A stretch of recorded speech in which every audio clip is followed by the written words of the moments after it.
பர்திமேயு சுவிசேஷ ஊழியங்கள் வழங்கும் நற்செய்தி நேரம். தேவ செய்தி பாஸ்டர் ஆர். அகஸ்டின். இந்த நாளில் ஐயா உங்களோடு பேசி வருகிறேன். ரெண்டாவது அற்புதம். இந்த ரெண்டாவது அற்புதம் என்ன? யோவான் 4:54 வாசிக்கிறோம்.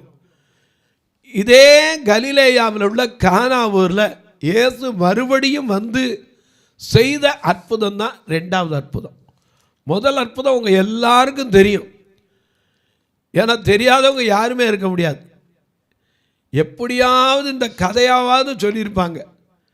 ஏன்னா 1-11 வசனம் வரைக்கும் இயேசு முதலாவது தம்முடைய குமாரனை மகிமைப்படுத்தின அற்புதம் முதல் அற்புதம். ரெண்டாவது அற்புதம் தான் இப்போ உங்கள் மத்தியில் பிரசங்கித்து வரேன். அந்த காரியத்தை உங்களுக்கு முழுமையாக சொல்லி முடிக்கணும். அதற்காக உங்களுடைய வேதாகமத்தை மறுபடியும் திருப்பி ஐயா 46 4ஆம் அதிகாரத்தில் 46 திருப்பி வச்சுக்கிறீங்களா? யோவான் 4:46 அப்படி எல்லாரும் திருப்பி எடுக்கிற வரைக்கும் பாடும்.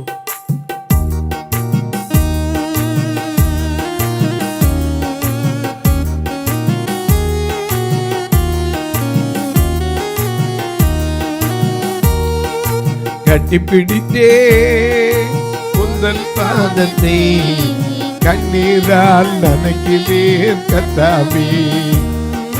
கட்டிப்பிடித்தே உந்தன் பாதத்தை கண்ணீரால் நனைக்கிறேன் கர்த்தாவே. இந்தியாவிலே யுத்தங்கள் போய வேண்டுமே, இந்தியாவிலே யுத்தங்கள் போய வேண்டுமே, இளைஞரெல்லாம் இயேசுவுக்காய் வாழ வேண்டுமே. இந்தியாவிலே யுத்தங்கள் போய வேண்டுமே, இளைஞரெல்லாம் இயேசுவுக்காய் வாழ வேண்டுமே. இறங்குமையா மனம் இறங்குமையா, இறங்குமையா மனம் இறங்குமையா. கட்டிப்பிடித்தே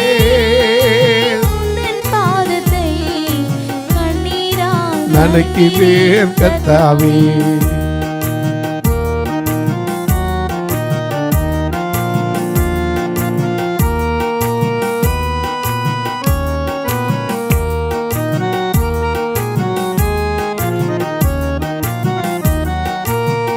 துப்பாக்கி ஏந்து கைகள் வேதம் ஏந்த வேண்டும், துப்பாக்கி ஏந்து கைகள் வேதம் ஏந்த வேண்டும். தப்பாமல் உன் விருப்பம் எப்போதும் செய்ய வேண்டும், தப்பாமல் உன் விருப்பம் எப்போதும் செய்ய வேண்டும். இறங்குமையா மனம் இறங்குமையா, இறங்குமையா மனம் இறங்குமையா. கட்டிப்பிடித்தே உந்தன் பாதத்தை நனைக்கிறேன் கர்த்தாவே.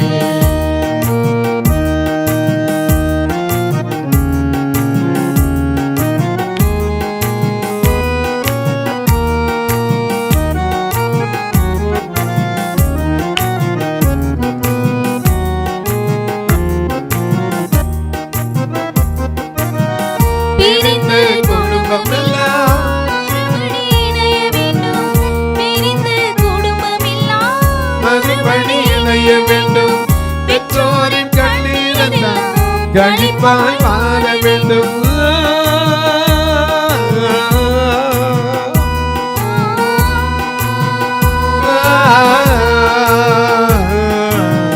பிரிந்து குடும்பம் எல்லாம் மறுபடி இணைய வேண்டும். பெற்றோரின் கண்ணீரெல்லாம் கழிப்பாய் மாற வேண்டும், கண்ணீரெல்லாம் கழிப்பாய் மாற வேண்டும். இறங்குமையா இறங்குமையா, இறங்குமையா மனம் இறங்குமையா. கட்டிப்பிடித்தே உந்தன் பாதத்தை கண்ணீரால் நனைக்கிறேன் கர்த்தாவே.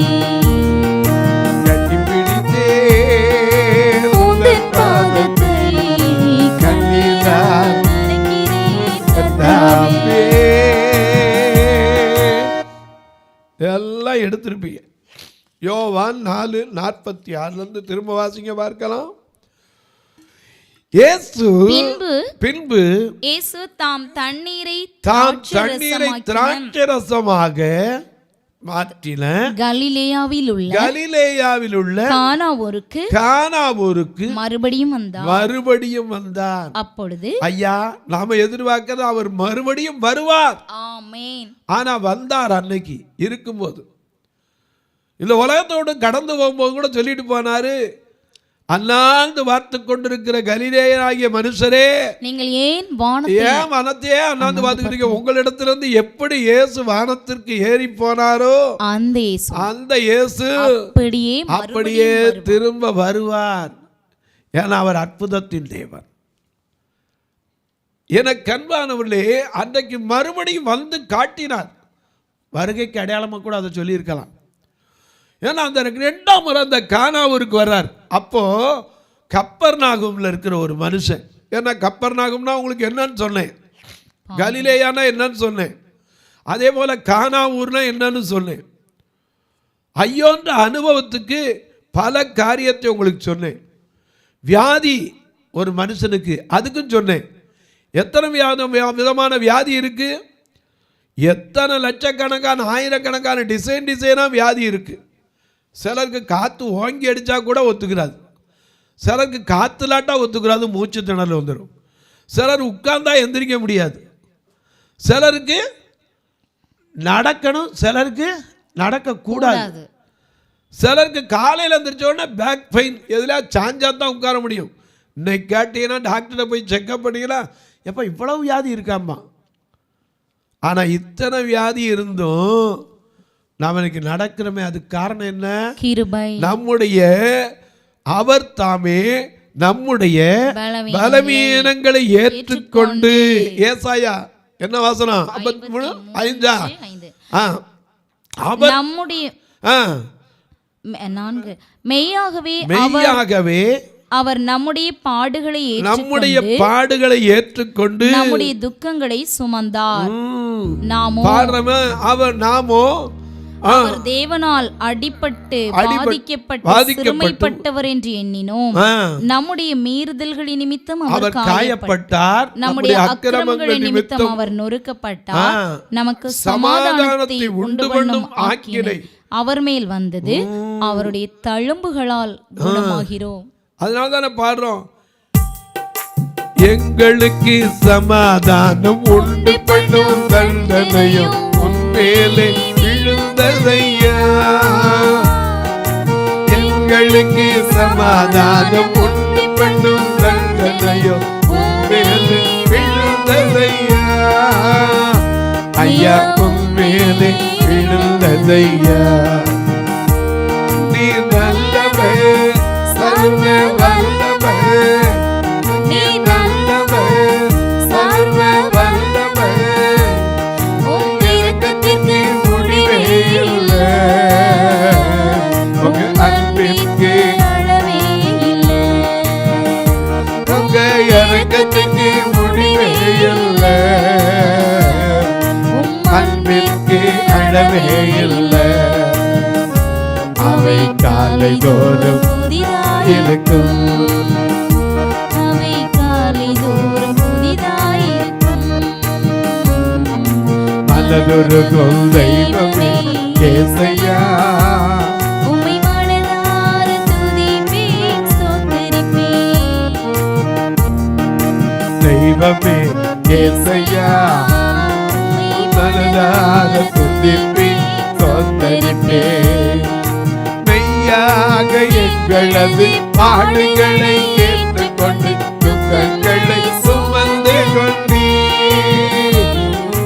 மெய்யாக எங்களது பாடுகளை ஏற்றுக்கொண்டு துக்கங்களை சுமந்து கொண்டீர். ஐயா துக்கங்களை சுமந்து கொண்டீர், ஐயா துக்கங்களை சுமந்து கொண்டீர். நீர் நல்லவர், சர்வ வல்லவர், நீர் நல்லவர், சர்வ வல்லவர், உங்கள் இரக்கத்திற்கு முடிவே இல்லை,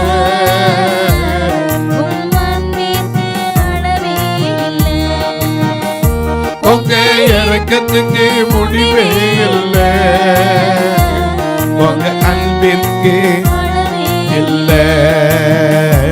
அவை காலைதோறும் புதிதாயிருக்கும், அவை காலைதோறும் புதிதாயிருக்கும். மனதுருகும் தெய்வம் ஏசையா, மனதார துதிப்பேன் ஸ்தோத்தரிப்பேன்.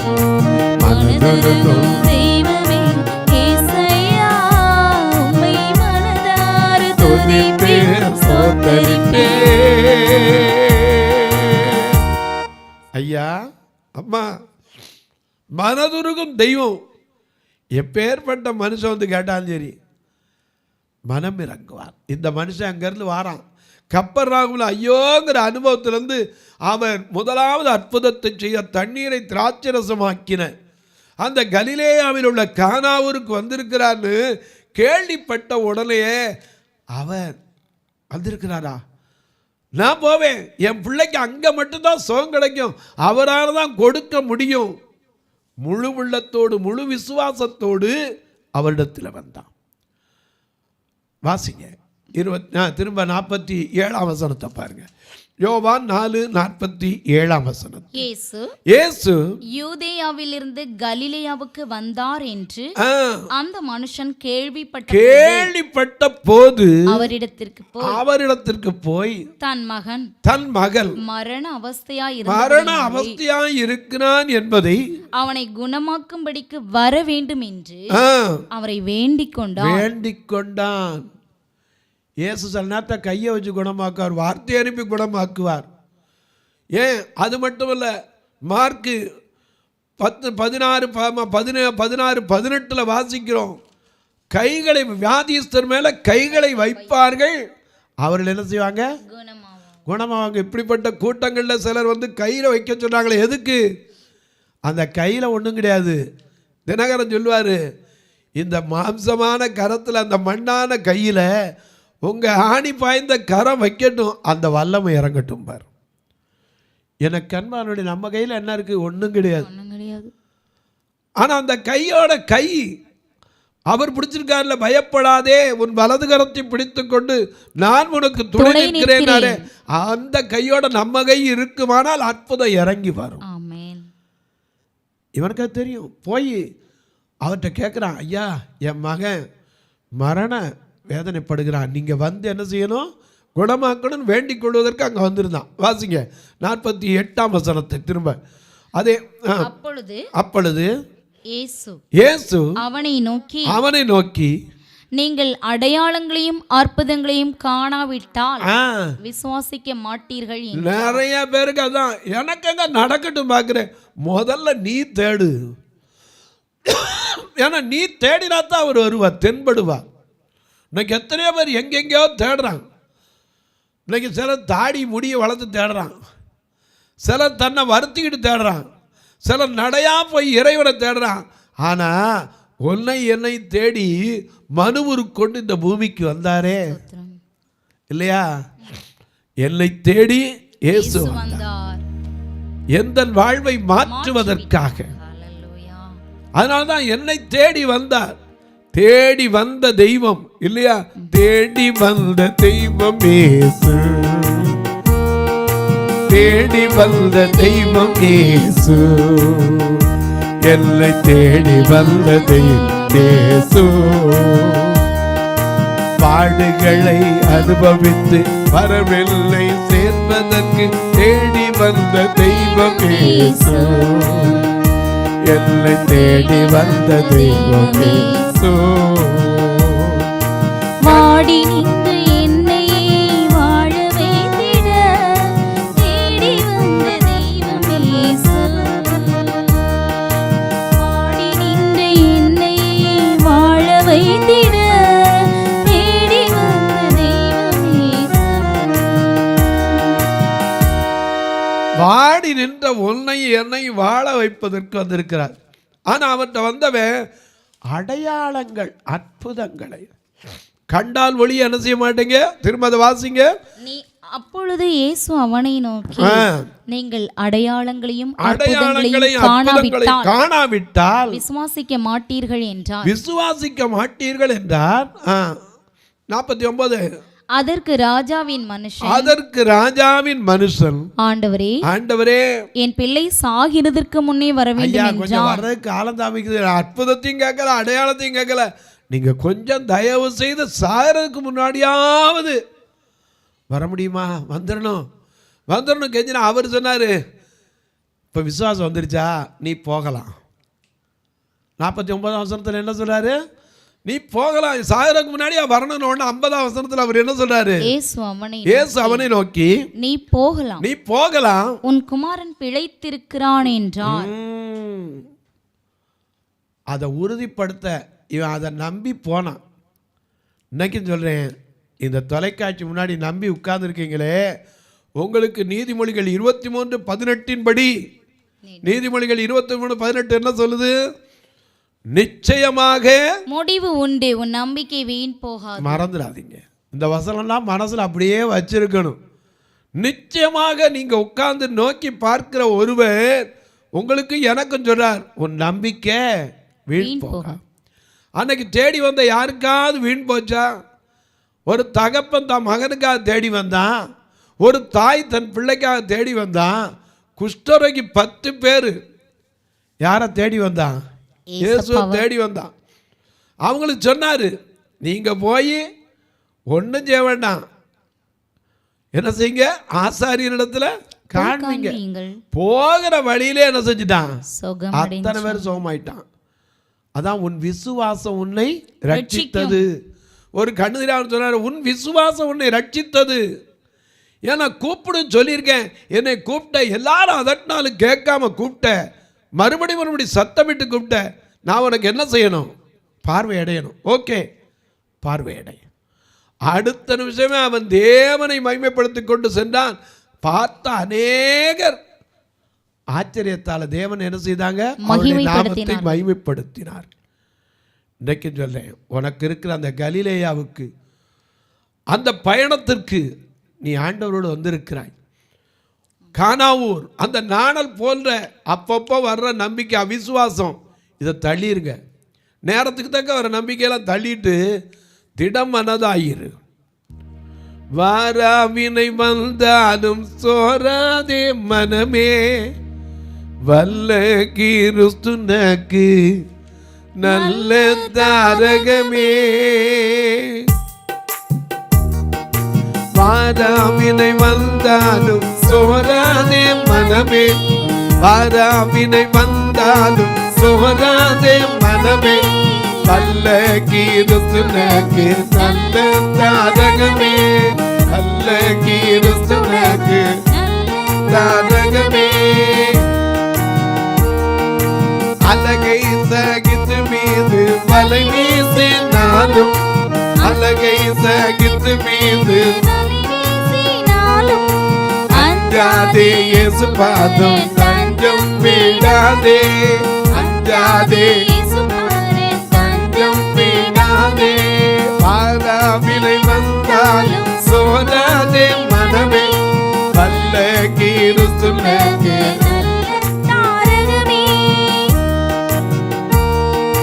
பெற்ற பிதா போலே குற்றம் எண்ணாதே, பெற்ற பிதா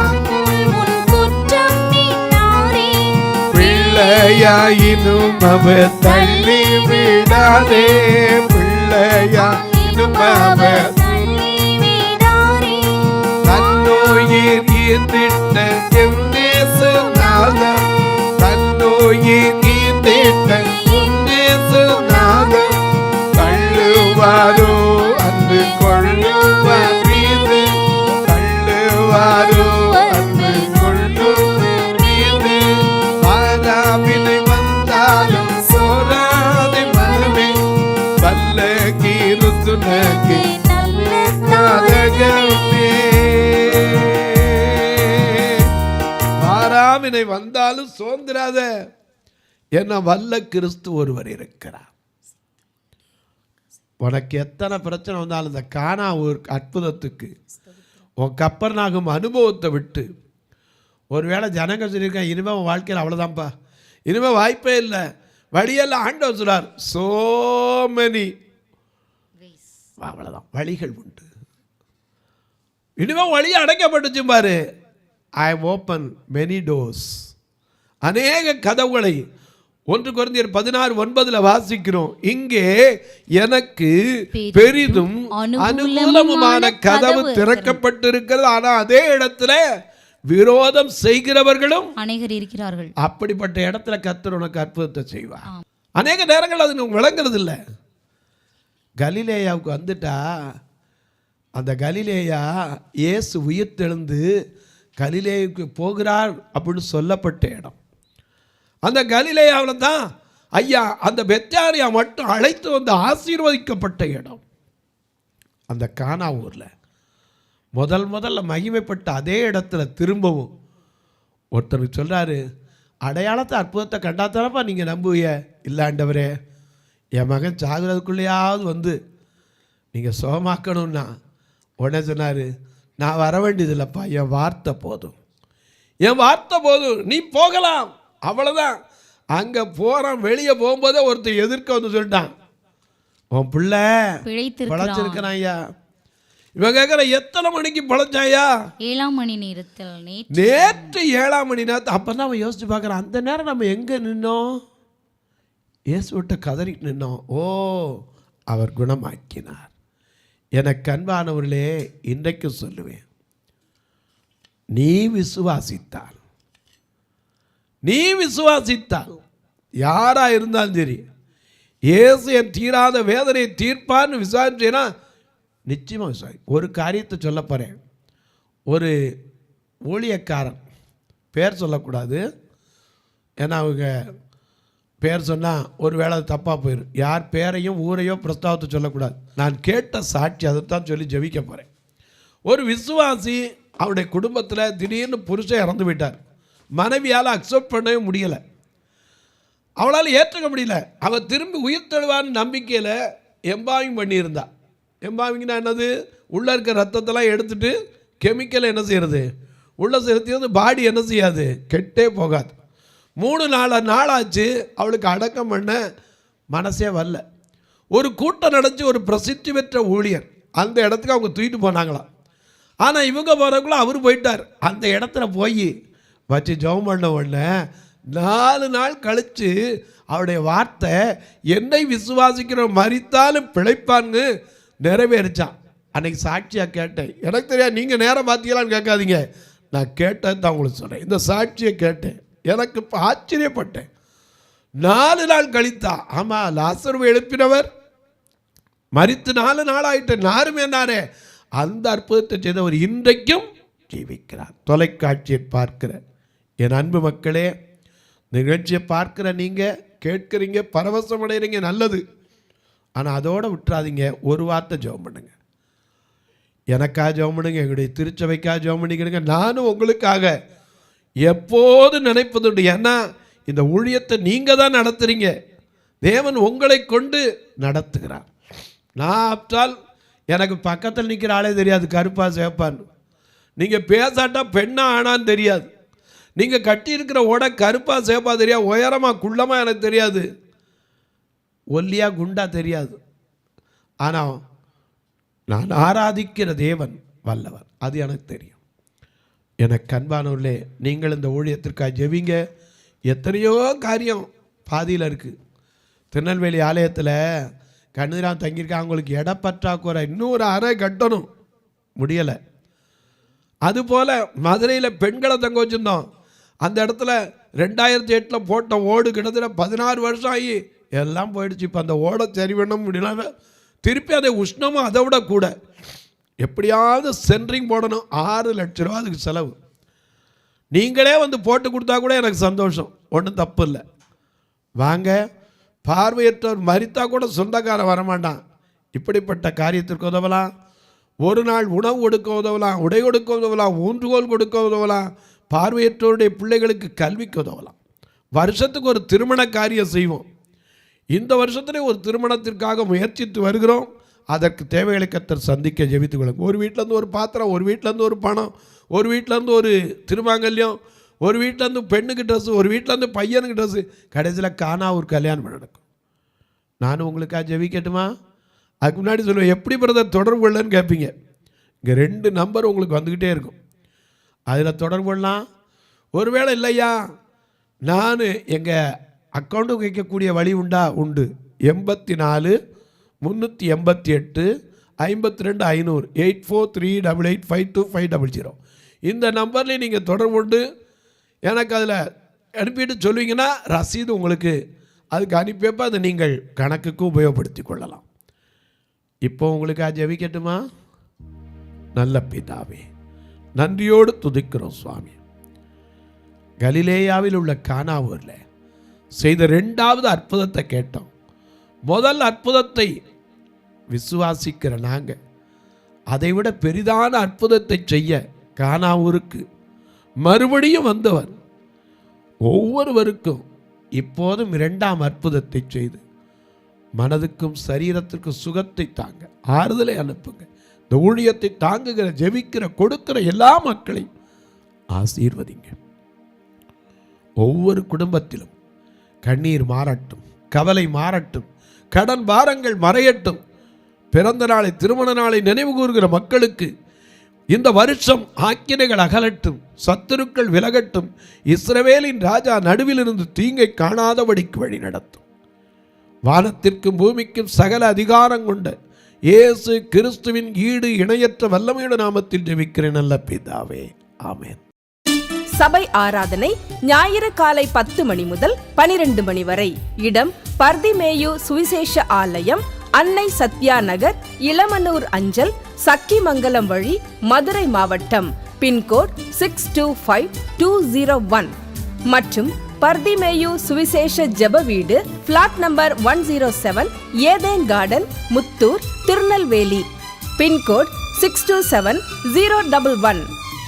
சிறப்பு உபவாச கூட்டம் ஒவ்வொரு மாதமும் 2வது சனிக்கிழமை காலை 10 மணி முதல் 1 மணி வரை நாகர்கோவில் YMCA ஹாலில் வைத்து நடைபெறுகிறது. மற்றும் ஒவ்வொரு மாதமும் 4வது சனிக்கிழமை காலை 10 மணி முதல் 1 மணி வரை திருநெல்வேலி புதிய பேருந்து நிலையம் அருகில் உள்ள கிரேஸ் ஹாலில் வைத்து நடைபெறுகிறது.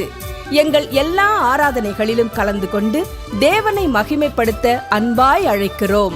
உங்கள் உதாரத்துவமான காணிக்கைகளினால் இவ்வூழியத்தை தாங்க விரும்பினால் R Augustin, account number 5021364331, IFSC code IDIB 000B066, Indian bank, BP குளம், Madurai. GPay number 9842181917, BGM ministries மற்றும் 9442559772, பிளைண்ட் மினிஸ்ட்ரீஸ் அகஸ்டின். உங்கள் தொடர்புக்கு பாஸ்டர் ஆர் அகஸ்டின், பர்திமேயு சுவிசேஷ ஊழியங்கள், நாகமலை, புதுக்கோட்டை, மதுரை 625019. தொலைபேசி எண்கள் 9842181917 மற்றும் 9442559772. கர்த்தர் தாமே உங்களை ஆசீர்வதிப்பாராக.